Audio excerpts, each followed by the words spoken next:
Hello and welcome to Movies, Films, and Flicks. I am Mark Hoffmeyer, and joining me is a man that was highly disappointed when the song Shimmer by Fuel didn't play during Annihilation. It's Nicholas Rehack. I'm happy to be here, but I'm also sad that you brought that up. It's a lot of painful memories, and I think we'll work through it though.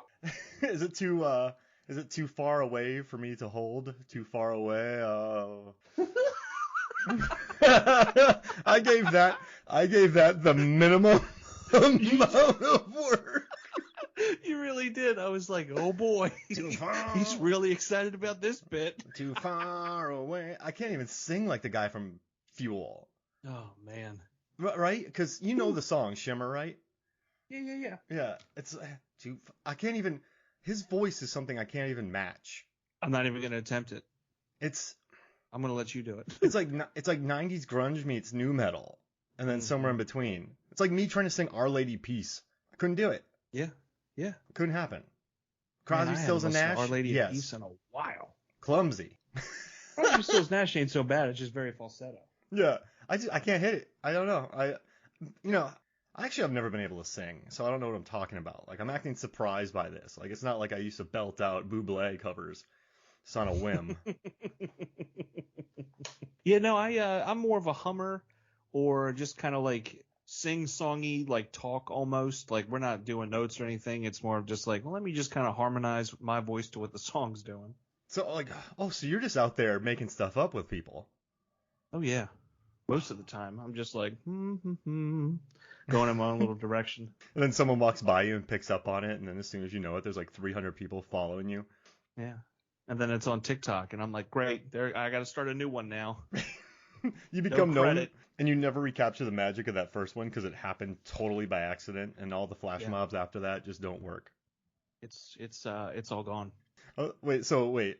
I was gonna quote the song Shimmer, but I couldn't find. Oh wait, no, away again. No, that doesn't even work. It's too far away for me to hold. Wait, too far away. There we go. I can't even think about singing this song right now. That's where I'm at. But I do think Annihilation, the movie, is this a brain, like, so I've been doing a lot of research about this movie, and I almost just fell into the trap. Is Annihilation a brain buster? Because I don't think it is. What do you think, Nick? I don't think it is. I think it just asks a question or two and it lets you think about it. It proposes something, and it's not going to tell you that answer. It's just going to say, hey, you think about it, but it's not so subtly intelligent and deeply intelligent where you're like, I don't even know where to start. It's more like, I've never thought of it that way. I've thought of it this way. Or, I wonder if this could be that. It's more, I don't want to say surface level because the film definitely gets a little bit deeper than that, but I feel like the questions it presents to the viewer to figure out is a little surface level, but not in a bad way. No, absolutely. And it's kind of odd, though, that a lot of the 2018 narrative about this movie is, it cost $40 million to make. They shot this movie in England. I mean, this movie does look like it takes place in North Florida, Louisiana, that kind of place, because that's where most of the books took place. But they found some wonderful locations, and it was released in the States, didn't make much money its opening weekend, was hyped big time, and then Paramount was like, whoa! So then they sold it to Netflix, and then they opened it up on Netflix worldwide, and a lot of people are in an uproar about it. And a lot of the thing was, this movie's too smart for people. It's too smart for people. But the more time I spend with Annihilation, the more I think about it, the more I just sort of consider the movie. Alex Garland, he said that this movie was, he adapted the book. He adapted his subjective interpretation of the book into a film, and he compared this movie to what happens when you put a frog in cold water and slowly increase the heat to a boil to where it doesn't notice. And what's interesting, yeah, exactly, right? I had that same exact reaction because I was walking with my wife Megan. We were taking a walk, and when I think about Ex Machina, I think about how sly it is. I think about Vikander's performance, and it's almost a chess match, and very much so. You got to pay attention to. I mean, Vikander's performance, man, like it's one of the slyest things I've ever seen. I think it's one of my favorite performances. And then you go into Annihilation, and what's interesting about this movie is, and Garland will even admit it in his upcoming film that he has, Men, he said they're just kind of bludgeoning you over the head with their themes. And the more I watch this, And they basically tell you everything. They explain all the characters. They tell you what the shimmer is. They explain the refractions. They explain going inside. We're kind of losing our minds. They show you what happens, but it does slowly build to a climax that's not explained. So that's when the boiling water hits. And so this is a movie I think that if you just pay attention, because it's clearly not her doppelganger. It's still her. She's just been affected by the shimmer. Like it's right. Yeah, and because they show you that scene. She's at the microscope and she's like, "Great, I got it." Yeah. And so all this talk I think about people, it's weird. Sometimes I feel like I'm going crazy, Nick, because you watch this movie and you're like, "Yeah, I get it. It's cool. It's beautiful. I love the score. Excellent performances. Portman's a beast. Oscar Isaac's on fire." It's excellent cinematography. I love the production design. Anything with monsters, screaming bears, albino alligators. But it's just, I just love spending time in this world. But it's kind of, I think I like it more now that I heard about the frog, analogy, I guess, where you slowly boil the water. Because this is not a subtle film at all. So I don't understand how it's too smart for people. Maybe it's too cold for people. I don't know. Maybe there's no jet skis and hooting and hollering. I don't know. But I think it has to deal with lack of jet skis. And I think a lot of it also is there's a lot of surrealism within the film that doesn't get explained, but it is explained. You know what I mean? When they find the footage for those that come behind or follow behind, whatever the tape said, and they're watching them cut the guy's stomach open and, feel around as his intestines is, circling around like a snake. We see later on, I can't remember the character's name off the top of my head, but when she starts to go, a little crazy, and she's like, my hand is moving. I think it's Anya's character. Anya, yeah. My fingerprints are moving. Yeah, and then we start to see like, okay, it's affecting her, and that she's kind of having a mental break.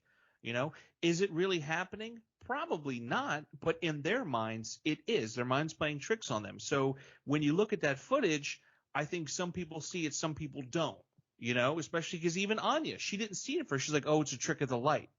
Because maybe her character was starting to experience that at the same time they found that, and she's trying to hide it. And because it finally boiled over to a point, she's like, look, it's happening to me. Mm-hmm. And I don't want it to, but it is. Because that's some wildly strong denial.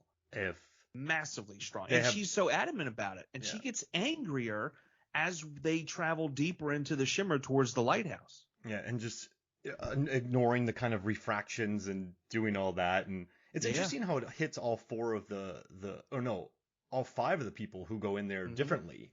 I really like there's different people going in, and that snake thing's nuts though. That's geez Louise. That still creeped me out. Like I watched it again just 2 days ago as a refresher, and even while I'm just like, ooh, like that is still just yikes. Not a fan. And the house that they enter has the layout very similar to the house in the beginning of the film that Portman lives in. And Alex Garland called the screaming bear an existential monster in an existential place. And it's more in despair and pain, which is what everybody is in this place. And I don't know. So he also compared it to the husband. He said the monster relates to the husband. And at the end, Oscar Isaac says, I can't bear it, but I think that's a stretch. I really want those to be connected now. I can't bear it. And then it gets a sense of humor, and it's like, all right. You got us. You're going to be a bear. I think, and not to borrow from Stranger Things, but if you wanted to take a look at the house as like something from the upside down, right? And you're talking about the bears as existential pain and that they're feeling. I mean, you have Natalie Portman's character internally screaming for help, trying to get over the loss, assumedly, of, her husband Kane, Oscar Isaac's character. And they even talk about how, I think Dr. Ventress, Jennifer Jason Leigh's character, was like, you were writing to him every day for like 6 months and then you stopped. Well, she stopped because, spoilers, she was having an affair with the fellow teacher person. Daniel. And that's when the letters stop, because there's that guilt and there's that pain and there's that bear saying like help, like I need help. She needed help to move on. She finally did, and of course when she did, magically he reappears. But it all makes sense. Some of it you have to kind of put it together yourself, but like you said, it's not so wackadoo and out of place that you're like, oh, I don't get it.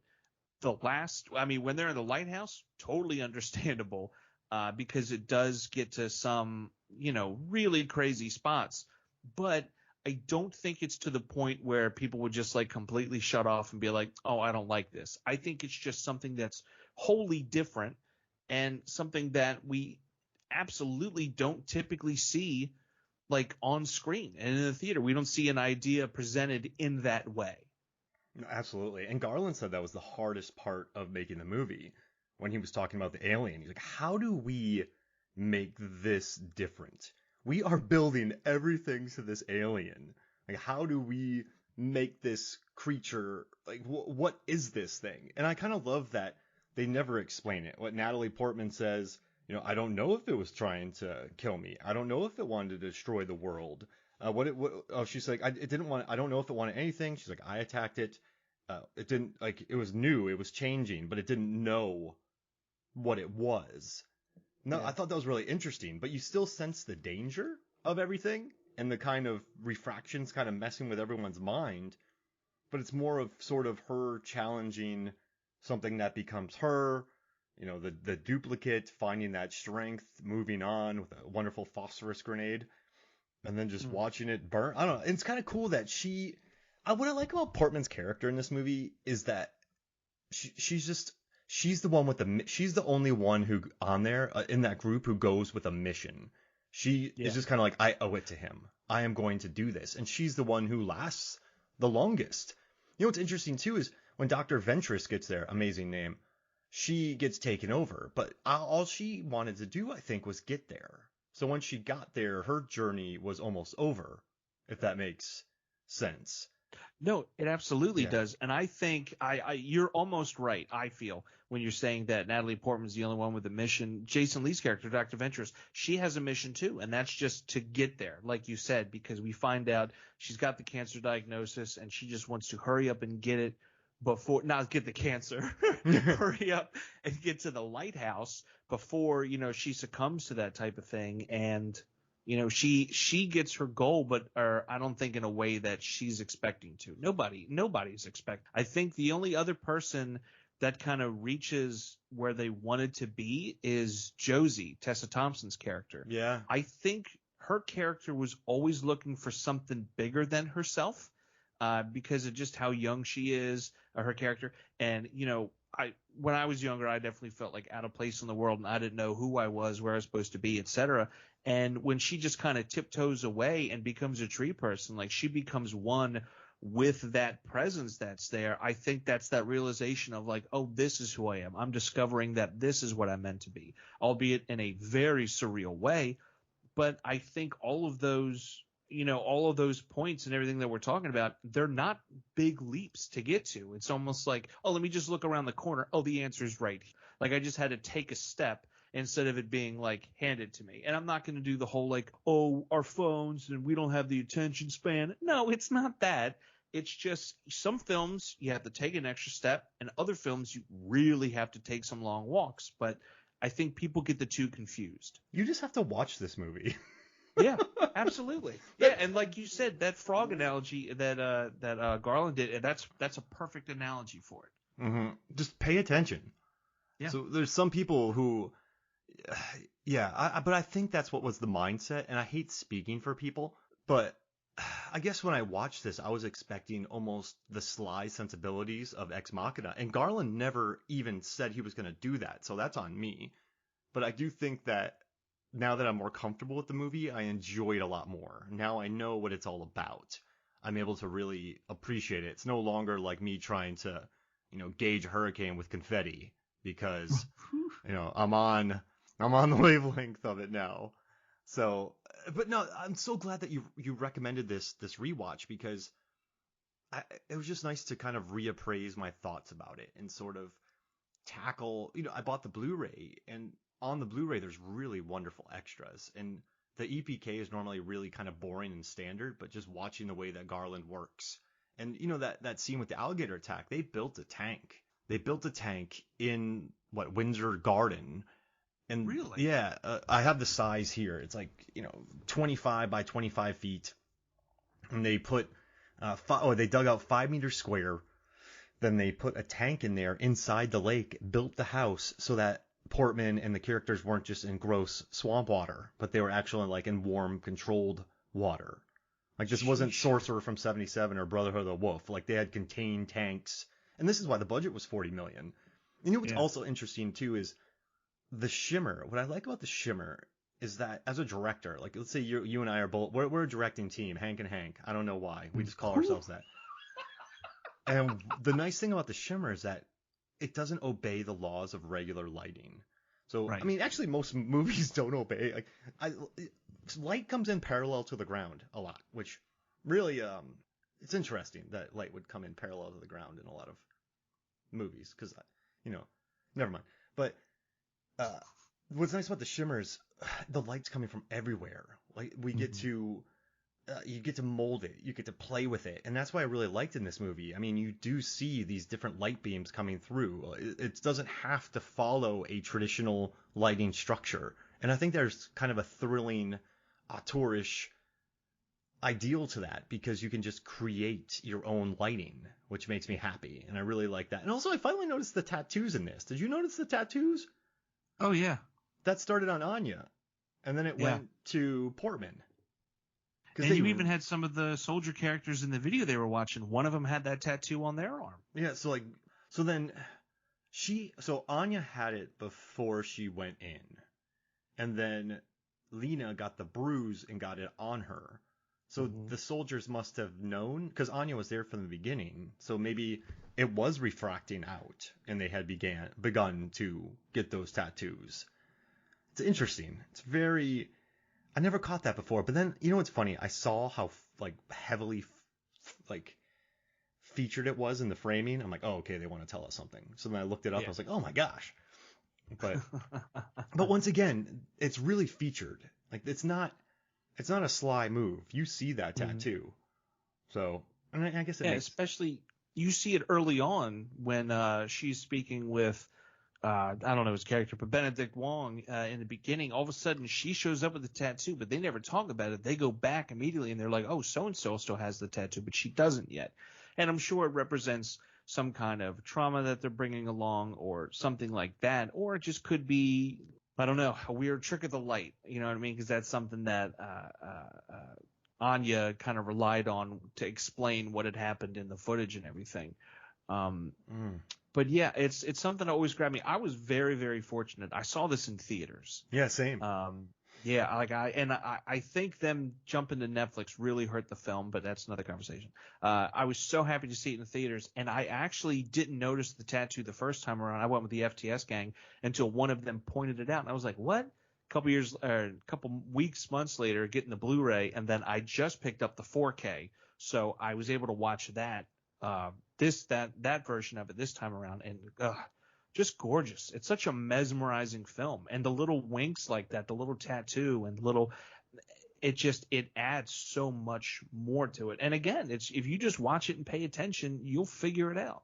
Maybe not so much the lighthouse scene, and that's when you can get a little interpretive and stuff. But for the most part, like I can't stop thinking about the frog thing. Like that's just the perfect metaphor. And FTS means French Toast Sunday, and they're a group of maniacs French Toast Sunday, that you should follow, because whenever I talk to a French Toast Sunday person, I feel at home. I feel like I'm talking to a fellow maniac, and I love it. Aww. So check them out on Twitter, the website, do all that. So you'll like it. And no, but also too, I just want to ask you a question. Oh, with Lomax too, with Benedict Wong. You know what's really interesting? Lomax, okay. He's also in Sunshine, which I like, but which Alex Garland wrote. What's interesting is when he's interviewing Lena or Natalie Portman, he's standing, she's sitting. When Kane comes home and she's asking him where he's been, she's standing and he's sitting. So she's sort of like it's little. And you know what's interesting too is the door frames in the beginning are so heavily featured because it creates that distance. I don't know if you watched it, but they frame her. But the first time he comes up, he's through the door frame, she's there. Later on, when they're talking, they're separated by that framing, the tables in between them. Like, they really do a good job of creating a space that keeps them distant from each other inside this really gray home, which I dug. And also I like how Garland, this is essentially 3 movies. This is kind of a domestic movie where, she's dealing, the horrible extras in the beginning. We'll talk about that in a little bit. Oh my gosh. The worst walking I've ever seen in a movie. No, that's not true. But you know why I noticed it so much? In the beginning, when Lena's teaching, there's just extras walking in the background, but they're doing such an extra walk. Not like extra as in this person's being an extra. Extra as in it's only a walk you see in movies. Because whenever you tell an extra to or a background professional to walk, they immediately forget how to walk naturally, and then they just kind of walk in a really stilted way with no like you see these people like this person's not going anywhere. This person was just told by an AD to walk in a straight line. It always gets to me. I digress. But yeah, so it's a domestic drama, and then it goes into kind of the adventure story. It goes into the quest, and then at the end it's Bonkers Town. But I kind of dig that how it builds into that. And I do think this is a movie that needs to be watched in theaters, but I understand Absolutely. Paramount because like this is a movie that it's not a laugh a minute. It's not tons of frights. It's not openly warm. It's much more sort of cerebral. It's much more the tone. I would say it's much more quiet. Yeah, it's not and I'm not dogging on Marvel or anything like that, but I've noticed in the earlier Marvel films, it's when the film feels like it's just about to start to lull, action beat. There's not a predictable like action beat in the film. There's nothing that's really piquing your interest. Like you said, you have to pay attention. You kind of have to bring your attention and focus. And if you do in the beginning, you get rewarded in the end, because that's when we get our, like, you're watching this and like, what am I watching right now? Like, who said okay to put this on the screen? You know what I mean? Yes, exactly. What Paramount executive gave Garland $40 million? Now, after Ex Machina, he was hot. He was Hansel hot. So he was blank check hot. So they gave him $40 million, and I'm pretty sure he had a lot of kind of carte blanche to make whatever he wanted. And then he turns this movie in, and you're like, wow, this looks great. The performances are amazing. Natalie Portman's on fire. That screaming bear pig is a nightmare. Audiences are going to hate it. Yeah. Like, you're just kind of... Because you know what's interesting? This isn't a movie like The Tree of Life. That they're totally different beasts. So don't... But, like, it's not going to leave you feeling transcendent after watching it. It's not like a transcendent Malick film. And then it's not a 2001 that just blows your mind into 1,002 pieces. It's... I was going to say 2001. I'm like, too easy. No, what did you do? You refracted it. Well, you held a mirror up to itself. Now I have a tattoo that says Kubrick on my forearm. What? Also, like, so right though, it doesn't take you to those highs. It doesn't take you to anywhere really transcendent. It's not going to be a Descent level, ladies spelunking and murdering. But it's really good. I just don't think it does. It didn't. But it doesn't. There's not the thrilling conversations like an Ex Machina. And this sounds like I'm dogging on this movie, but I really like it. I think it was in my top 5 of 2018. I just got to go back. This was my favorite film for 2018. Yeah. I mean, I got to go back and look at Letterboxd, but I think I'm talking generally for the general populace. And I hate speaking for the general populace, but I don't see this movie ever taking off. And just because it taking off in what way? Okay, so it doesn't have the Malick wonder. It doesn't have the 2001 mind-blowing 2001 just mind-blown. It doesn't have the Descent level violence, the crawlers, the thrills, the chills.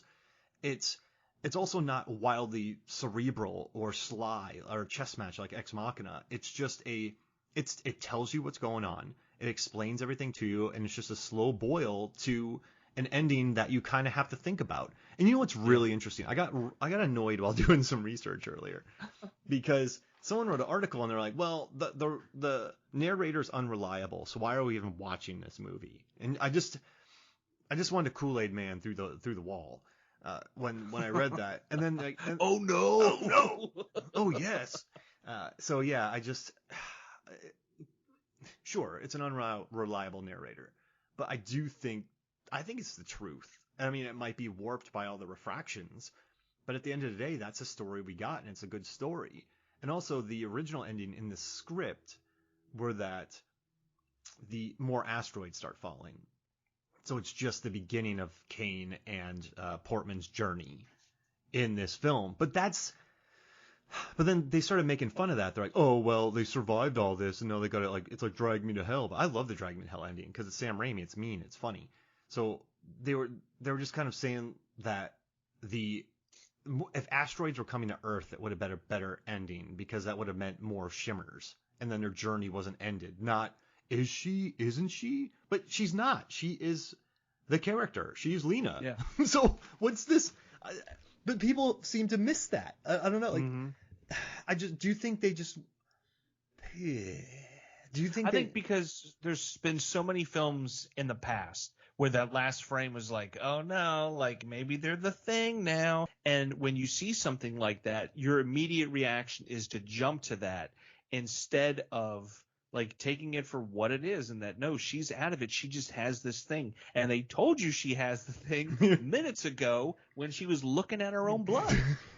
You know, like there's nothing to, like, I'm sure you're going to have all of these, videos on YouTube, like, the ending explained, or, the end theory on this and that. The only theory is what you saw. And for me, it's Dr. Ventress dying, and she doesn't just see someone dying. She sees, them exploding into light and watching their soul become this new thing because she's gone crazy because of the shimmer. You know what I mean? It's all hallucinations in how she's perceiving and seeing someone. And who knows? Maybe even the alien is not even an alien. Maybe the alien is actually Dr. Ventress, right? And she doesn't recognize who Ventress is anymore because of the cancer, because of, what she's become in there. And then she's finally destroys Ventress and gives her like a death outside of, a cancerous one. I don't know how else to say it, and I hope I'm not being reductive in any way to anybody's thing. But so even when, you know what I mean, you're fighting with the alien, you're fighting with yourself to an extent. Like, it's just, there's a lot of interpretation, but I don't think there needs to be like, oh, we cracked the code for you. No, like, there's nothing to explain. We can't say it enough. You can't say it enough. Watch the movie. Yeah, it's like, watch it. And I also think too. I think you're right about the kind of cancerous elements of this movie, because throughout the entire making of documentary, you use like words like cancerous, malignant. All these types of terms were used. I mean, if you look at the trees, you look at everything. They actually studied what the kind of tumor, they actually studied what the Chernobyl. They studied damaged DNA. They studied cells with radiation. And a lot of that is what you see on the trees and the animals and all of that. So what you said could be totally right.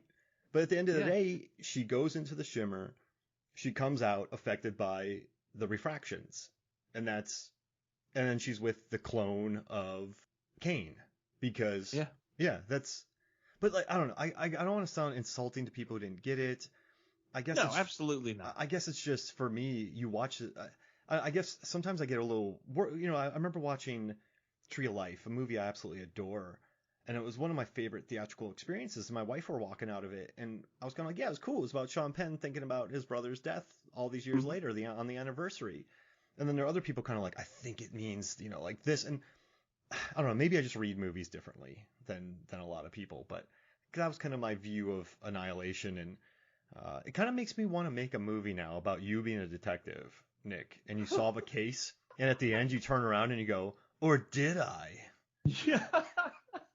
And then you cut to somebody lurking around a corner, and that's it. You're like, wait, what? What? Ooh.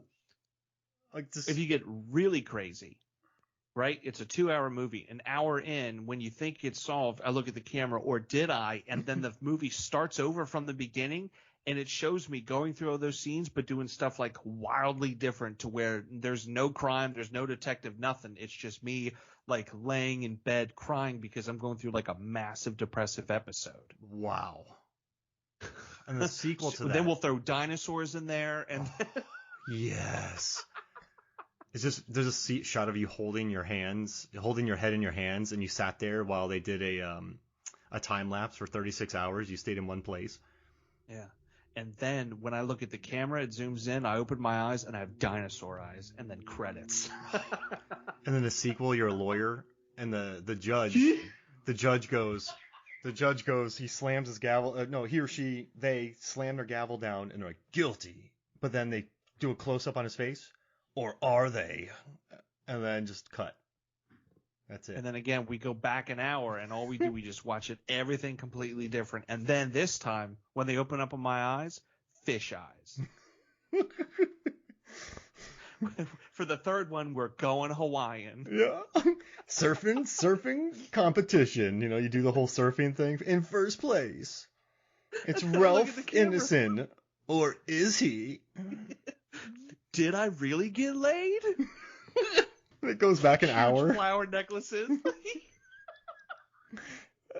Shark eyes. Ooh. Oh, wait. Yes. You open your eyes and it's just your eyes. Ooh, even better. And then audiences go, oh, they don't know what to expect because they were expecting something crazy. Yeah, and then the fourth one is like a remake, reimagining of the first film. Wow. A rebootquel. Ooh, good word. I'm gonna start using that. Rebootquel. That's what they said Evil Dead is. And Evil Dead 2, it's like a rebootquel. Oh, yeah. I guess it is kind of the same film. You sound like you're in a rock band there for a little bit. Yeah. I just have so much energy and I'm taken aback, you know what I mean? There's just this crowd in front of me. So this fourth movie is just a rebootquel of the first one, but then you wake up with shark eyes. Yeah, and they're like, "Oh no, we're still in the third film. This is it's 3-part 2." And then they go back to the judge, innocent, or is he? And then credits, and then there's a 30-minute after credits scene to where they're in the theaters like, "Well, this is a lot going on right now, huh?"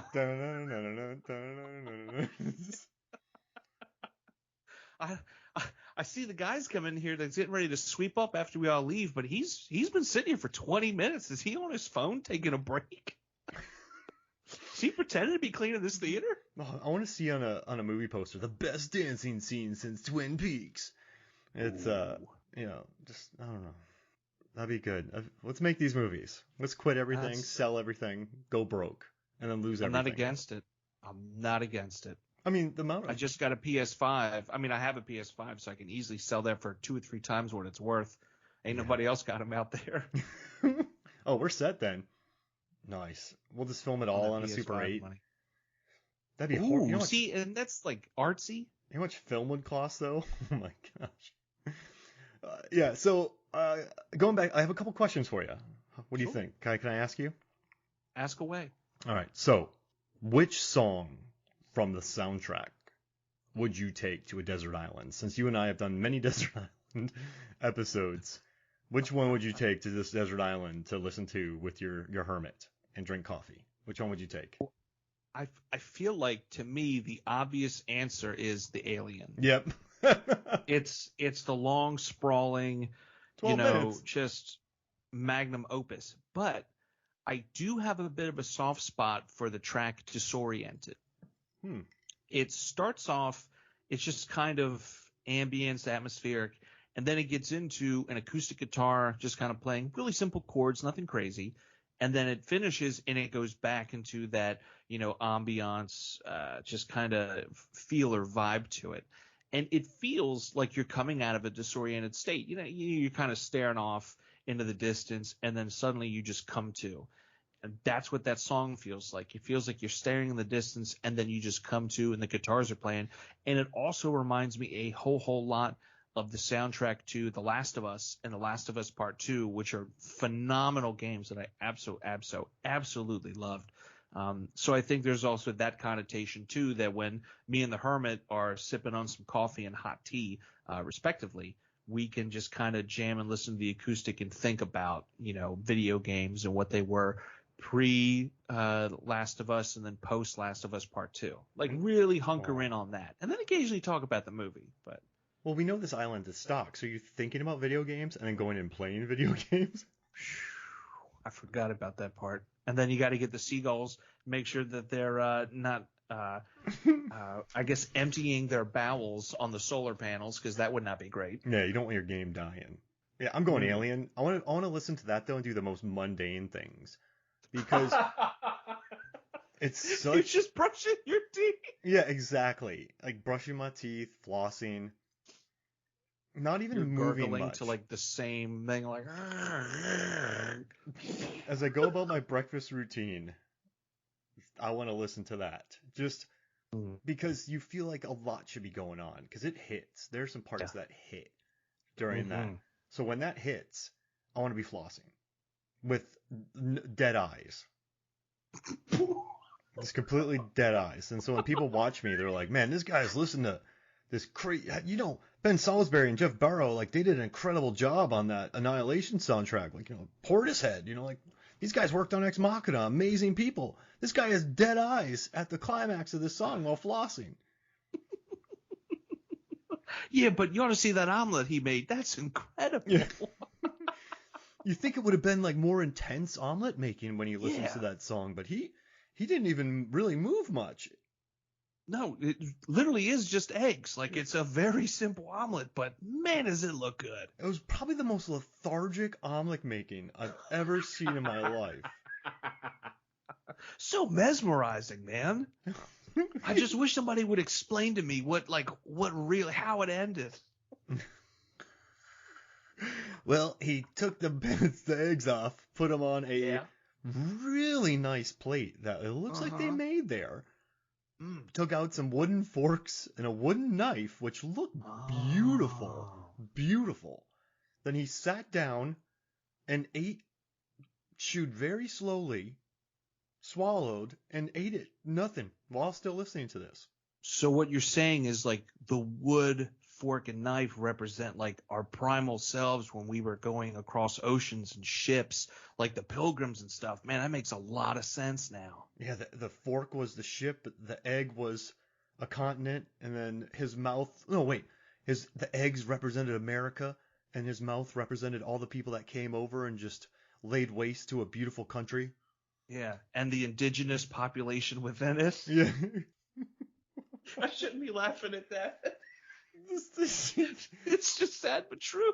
Yeah, it's really sad, but it's horrible. And then, but the eggs, that's what the eggs represent. Yep. No, it's horrible. I think the only life that was taken away. I feel like the only thing you could, this is bad. Like, sometimes it's so horrible what happened. I think I'm the type of person who laughs when something is absolutely horrible because I don't know how to sort of process it because it's just so terrible. There's an image I want to get a tattoo of. It's Gonzo on a bicycle, and around it are the words, "If I don't laugh at this, it will destroy me." And I'm like, makes a lot of sense for a lot of things. But I think it's also that thing of, when it comes to violence like that, like it just doesn't seem real. Yeah. We see all these films like war films and, even if you look at something like Schindler's List, like we all know it happened, but it doesn't seem real. It doesn't seem like it literally, like not even 80 years ago it happened. Right? It's not far removed, but it just doesn't feel real sometimes because of just, it's so much, it's so much. It's not like a little handful of people, it's populations, it's cultures, it's society. Like it's just a lot to process and handle sometimes. And you're like, okay. And you move on to something else because your brain just can't handle it. Can't. And then I just laugh and I seem very inappropriate, but it's just. You ready for another question? I got a good one for you. Absolutely. Okay. Hit me. I've loved. So I asked you during our Lost World episode this question, but I'm gonna reframe it. What's scarier? So you are in a corncob maze, right? That represents the back rooms. You've skipped into the back rooms, and you are in a corn maze that is miles long. In this corn maze, you are running from one of two things. I want you to pick which one. So you're either running from the Screaming Bear from Annihilation or Patrick Wilson, evil Patrick Wilson from Insidious 2. So is evil Patrick Wilson saying anything or screaming anything, or is he just dead silent? Oh, he's yelling. He's doing that creepy smile at you.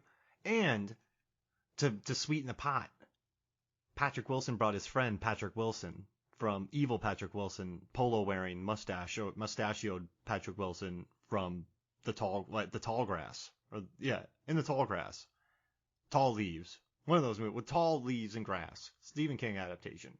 Evil Patrick Wilson, 2 evil Patrick Wilsons, or 1 screaming bear pig. Oh, 2 evil Patrick Wilsons. Because at least with the screaming bear, like you can kind of play dead, or you can kind of hide and like throw dirt on yourself to really pull your scent down. But if you got 2 Patrick Wilsons, I mean, it's like Jurassic Park. You're looking at one thing, but you didn't see the 2 on the sides of you, and they're going to come get you. You know what the bear wants? The bear just wants to eat you. You don't know what those Patrick Wilsons want. You don't. Clever Wilson. Yeah, they might say, hey, we're going to watch the Stargate marathon. You're like, oh, not that bad. And they're like, Stargate Atlantis. And then you're stuck and you're trapped. 12 seasons. Oh, no. And then they're just smiling at you the whole time while wearing cardigans and polos. Yeah, and every 10 minutes, what'd you think of that? What'd you think of that? What do you think that means? And it's like, fellas, we haven't even gotten through the pilot episode yet. Just please watch. No, what do you think of it? Why can they go through a portal that way but not a portal through the other way? Yeah. And then they pause it. What's really going on? You know, in Time Cop, they have to take a ship to the future or past, but then all they have to do is touch their watch to get back. Like, why is that? This episode of Stargate Atlantis we just watched, you know, that pretty much tells us the CIA killed Kennedy, right? Hey, go back. I missed that. All right, look, see how he eats that omelet with his fork? That omelet's like the grassy knoll, and the fork is the bullet? No, back and to the left, back to the plate, into the mouth. Then Costner comes up and just starts lecturing us for 12 hours. Oliver Stone just smiling maniacally in the corner. Are there commentaries on these get DVDs? They go on so long, Stone tells them to stop. Ken Burns comes in. Now we can go a little bit longer. They just keep slapping you on the back, too. Like, oh, man. What'd you think of that? Oh, look at MacGyver. He's such a great actor. I do love me some Richard Dean Anderson. Jason Momoa was in that show. Stargate Atlantis? Yeah, he's in one of the Stargates. Huh. I've only ever watched like the first 3 episodes, was not a fan. But I watched the regular Stargate, the film and the TV show, and I loved it. But this one I was like, no. And then he was. Look at him. He's like, oh, I did. And then Patrick's like, oh, I worked with him on Aquaman. Let me tell you all the stories.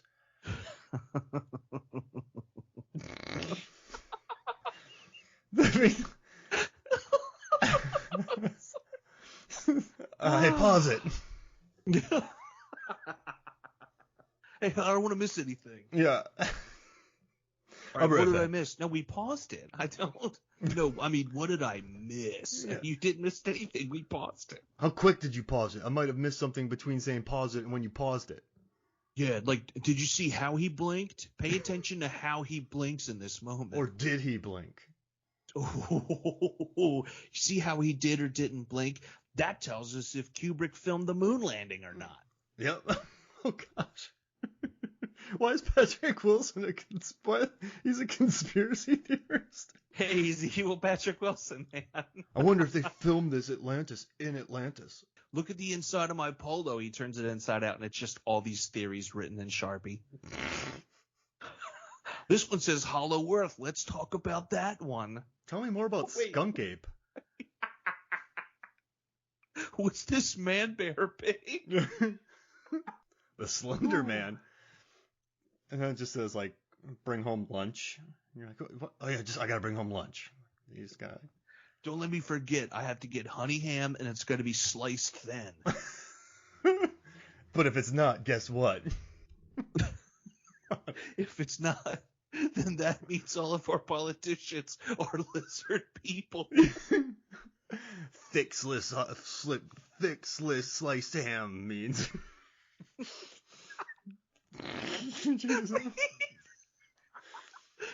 The ham is as thick as their skin masks are. Yeah. You know, I met a lizard person once. Tampa. You know what they did? They recited the Constitution because it was Nancy Pelosi.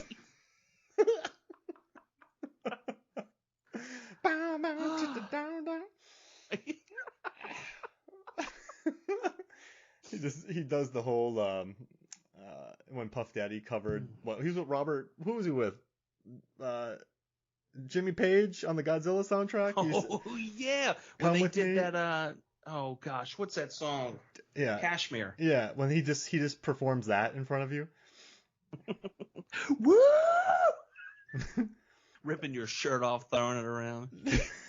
See how he's spinning his shirt counterclockwise? Please don't say another. Keep Stargate paused. All right. So next question. So this is my thing. I didn't want to ask the crazy questions right off the bat. I wanted to get people in with the water bit, and then I wanted to like slowly put them in boiling water. Ooh. So they're in it now. All right. So where would a jet ski action scene fit into Annihilation? I think they would have to make a slight adjustment. When they get to that house, instead of being attacked by a crocodile or the alligator, that's when she's like jackpot, and they find their transportation is jet skis. But as they drive and blow through the kind of swamp area, that's what startles the alligator and then attacks them. So not only do you have a traveling sequence, you have a chase sequence, you have a fight sequence. Like they could be shooting guns from the jet skis at the alligator. Like, because don't get me wrong, it's fun to like just kind of scoot around on a jet ski and have these scenic shots. But let's be honest, we want some action on these jet skis. We want to see some gunshots. We want to see alligators leaping out and like tackling people off of it. And it's beautiful that you said it. You and I are absolutely on the same page. Maybe you and I were both in there together and we were from the same alien because we had the same thoughts. And I also have 75 teeth right now, just giving you a heads up. Dude, that's crazy. I have 74. Whoa. One more than the number of toothbrush shanks in Kramer. Yeah. Kramer versus Kramer. I couldn't even get it out.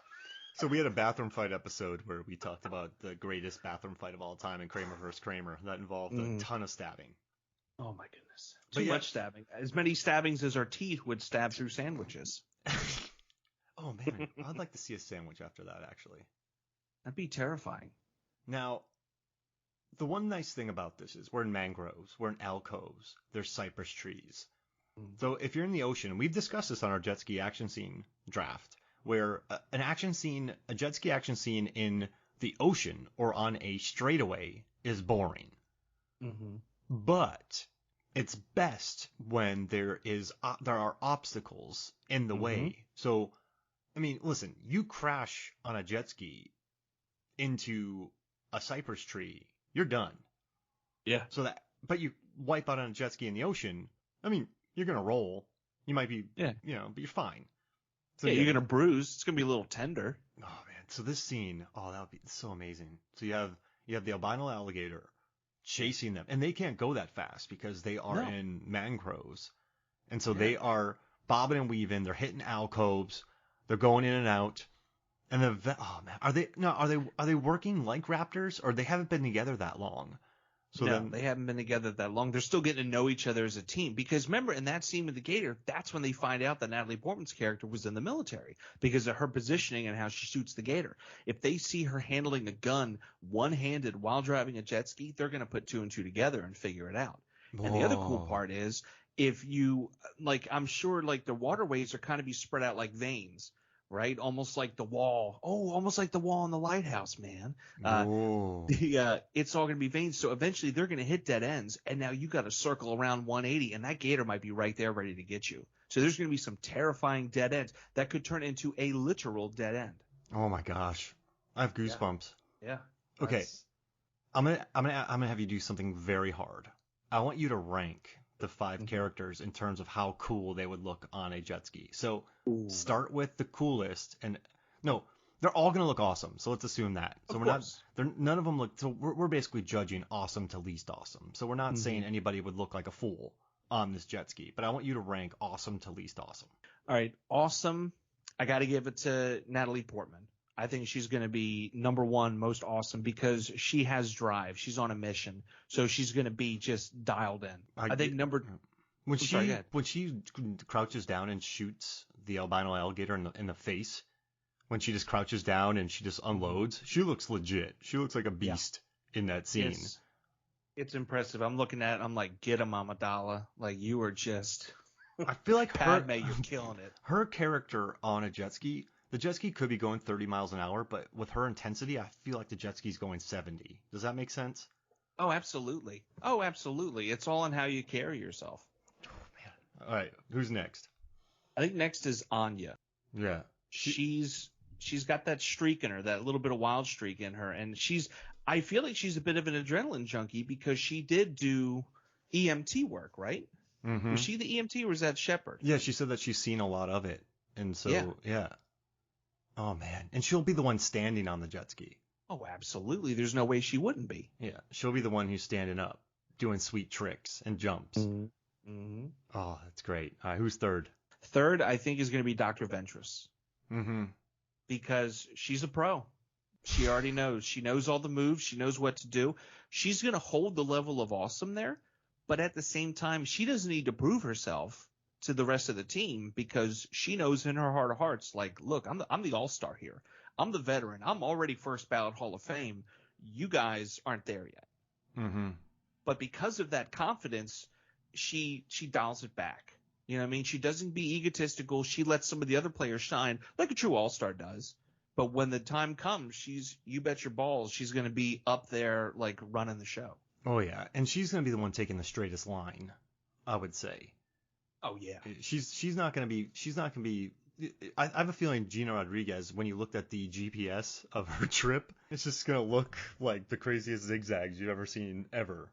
It's going to look like a Jackson Pollock. Yeah, exactly. Ventress is going to be very straight lines, super straight lines. Mm-hmm. That's it. Mm-hmm. Going through. Like an Etch-a-Sketch. Oh my gosh. Yeah, just going in a straight line. Mm-hmm. Oh, perfect. They're still awesome. So they still look awesome, but who's next? Absolutely.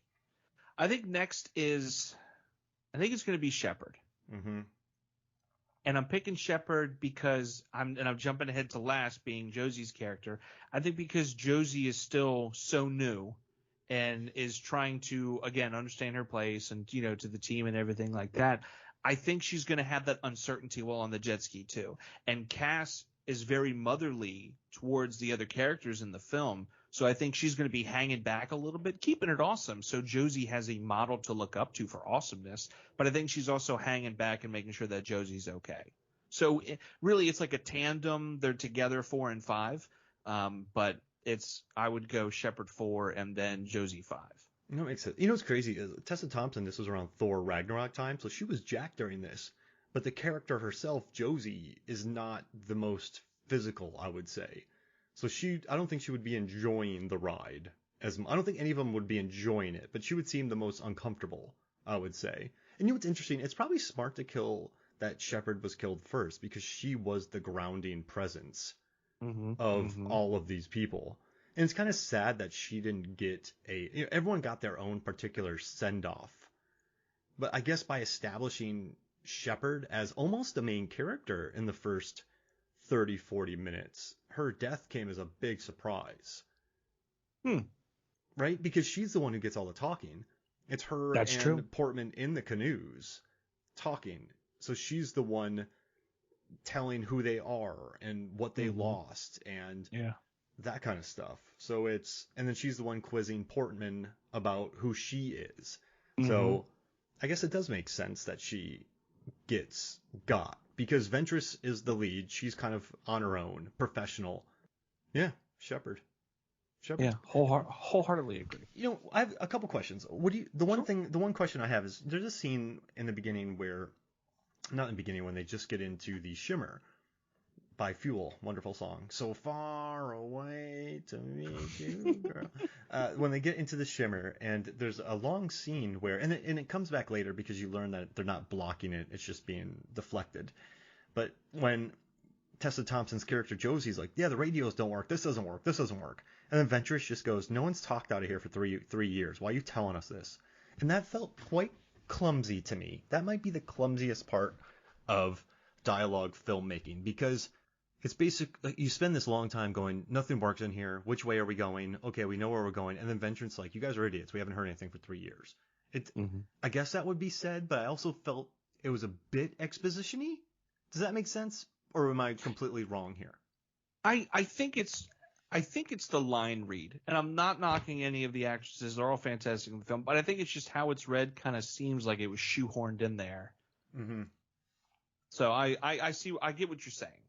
Because you have this long speech about how nothing works, and then you just get, yeah, nothing's worked in here for 3 years. What does it matter? You're like, oh, yeah, I don't know. That's my one, I don't know. That's it. That's my one thing. Maybe it's just a reminder, you know what I mean? For people like, hey, pay attention because this is what's going on and this is how we know, et cetera, et cetera. But also it's good, though, because it does set up character dynamics. It's like Ventress has been at it before, so she already knows.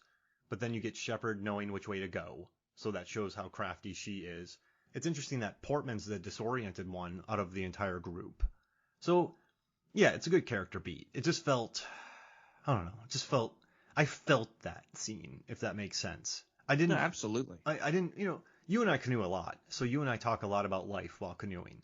So I understand the Shepard Lena conversation. But yeah, that was my one complaint about this movie. You don't understand how many notes I have about this movie. I have, they based the creature at the end is like on mathematics, and they created like a 3D model. They actually built this, constructed a 3D version for Natalie Portman to look at. And there was a guy in the bear suit on stilts walking around like a bear for the cast. Yeah, there was. Then you had Alex Garland with the bear head making the noises. I mean, it's just, they shot it in sequence. Like, it's crazy. They shot this like a mile away from the Windsor Castle. And it's just, I also love that they brought in Sonoya Mizuno, who is in a show called Devs, which I absolutely loved. It's probably one of my favorite shows, I think, of 2020. I gotta finish that. I started the first episode and I wanted to get back into it, but I just didn't. It's one of the few TV shows that I treated like a cinematic experience. So it's one of the rare ones that we just were like, okay, do we have time? Let's turn off the lights and let's watch this. So we really dug that. And she's also in Crazy Rich Asians, but he brought her in to be the humanoid. So her because she's a dancer. So her movements were just very fluid. And also, too, Garland admits that like he wanted to hit people over the head with despair. And, he also said that it's interesting. He called this holistic self-destruction, not holistic self-destruction. Does that make sense to you? Not like holistic, but holistic? Like WH. In my head, it's registering, but if you asked me to explain it to you, I couldn't. But I get it. Yeah. So we were watching. It's like, yeah, holistic self-destruction, because I mean, if you look at the destruction of the body, then the destruction of the characters, there's just so much, man. I was really, there's so like, I was worried about this episode. Sometimes when I cover comedy, sometimes I worry about us just saying the funny parts. But in this movie, in a little bit in my head, I was kind of thinking like, we're just going to be talking about all the Easter eggs in this movie. Like he took this idea. One of his main ideas was from Alan Moore's Swamp Thing. What? Yeah. Garland. And if you think about Swamp Thing, I mean, it kind of makes sense. Just the look, the swamp, the vibe, the gritty, the grime.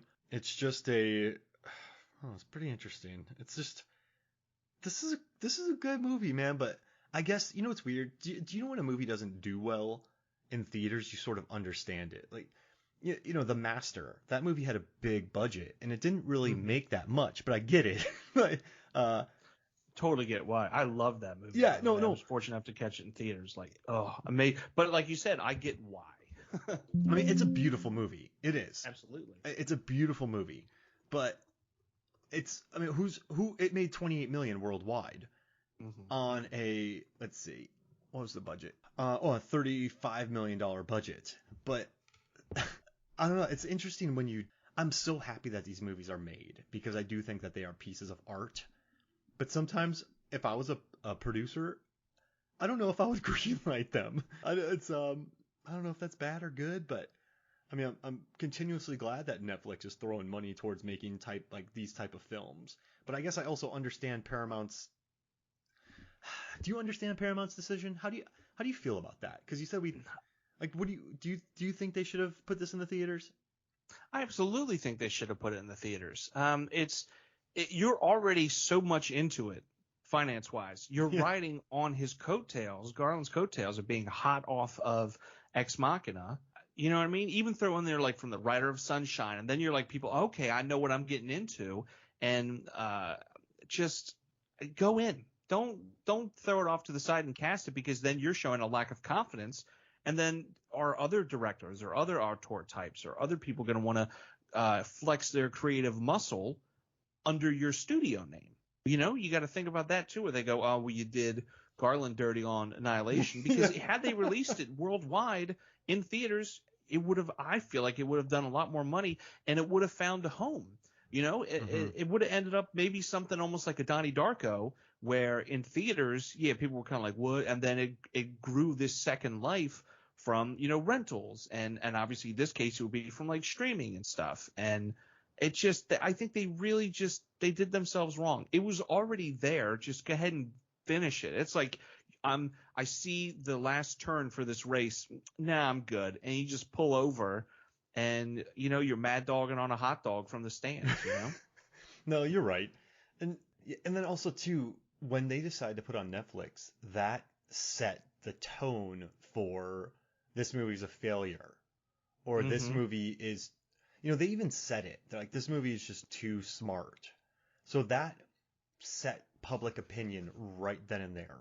Yeah. So and who are they to say it's too smart? Yeah. Like that's absurd to me. Yeah, it shows lack of confidence. And I'm sorry to keep cutting you off, but when you throw it, I feel like you were just about to say right to streaming like that. Like you said, there's an immediate, like a quality thing or a whatever. Yeah, it's immediately set a negative public, immediately set a negative vibe towards it, and it's a bummer. And it's funny that you brought up Donnie Darko though, because I remember watching that movie and then immediately going up on my dial-up internet to look for what the heck happened on that movie. It was the first time I ever used the internet to research a movie.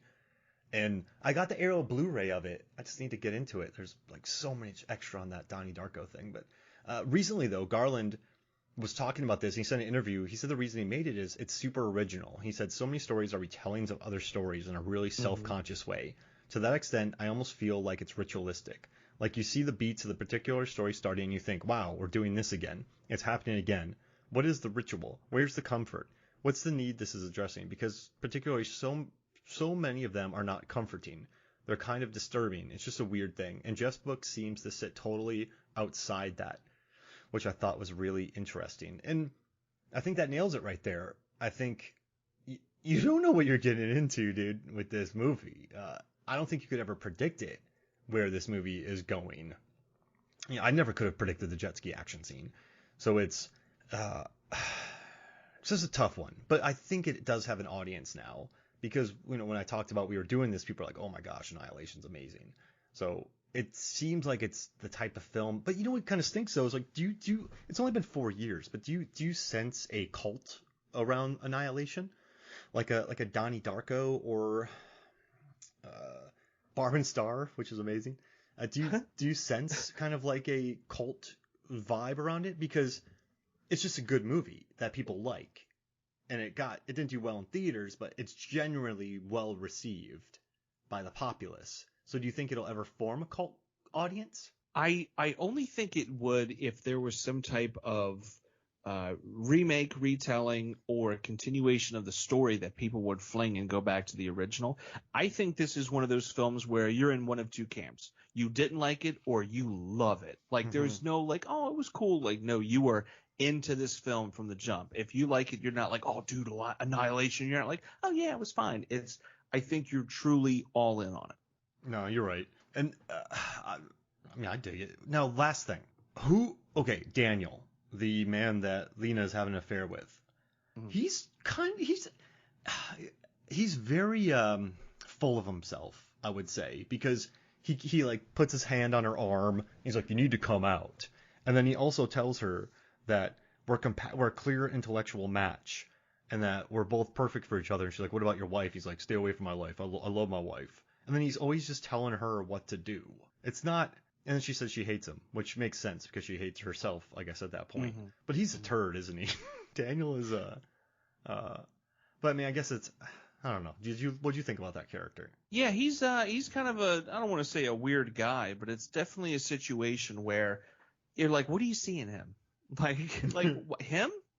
And I think it's just a familiarity aspect. I bet while, the first 6 months, she would like talk to him about it, and maybe he has a relative that, was in the military too, and they had something they could bond over, or, something.